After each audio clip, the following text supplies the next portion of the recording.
In the spring of 1903, when the skyline of New York was still a forest of smokestacks and half-finished steel frames, a quiet but dangerous race was unfolding high above the streets of Manhattan. Two rival engineering firms were competing to construct what newspapers were already calling the tallest building in the world. The project that would later become known as the Flatiron Building was not just an architectural gamble. It was a symbol of America's rising industrial ambition at the dawn of the 20th century. At the center of this race stood a relatively unknown structural engineer named Clara Whitmore, one of the very few women working in the field at that time. Though her name rarely appeared in public records, company archives later revealed that her calculations helped prevent a catastrophe that could have reshaped New York as architectural history.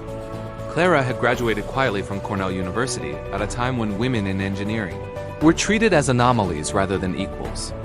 She joined the Fuller Company as a draftsman, reviewing stress loads and wind resistance models for the ambitious triangular skyscraper planned at the intersection of Broadway and Fifth Avenue. Many critics doubted the design.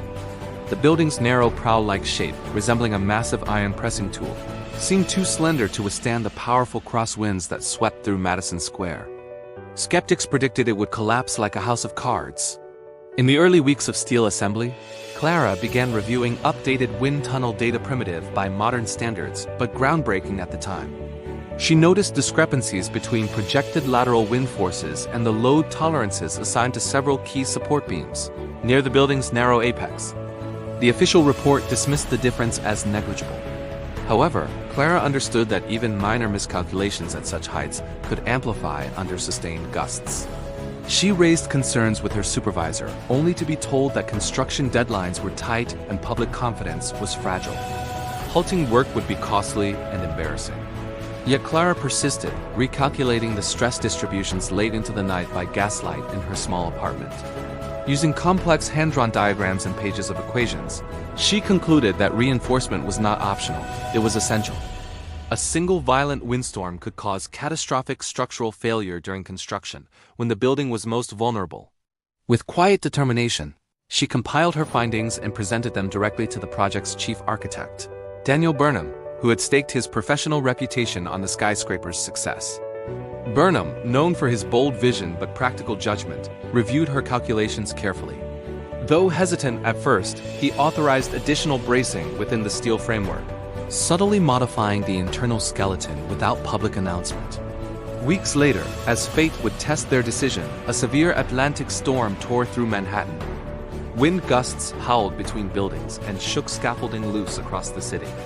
Workers on the Flatiron clung to beams as the unfinished tower swayed dramatically. Observers below feared the worst. Yet the reinforced supports absorbed the strain exactly as Clara had predicted. The structure held firm. Other sites reported collapses and injuries, but the triangular skyscraper remained standing, defying critics who had mocked its daring shape. When the Flatiron Building officially opened in 1902, becoming one of New York's most iconic landmarks, newspapers praised its innovative design and Burnham's architectural genius.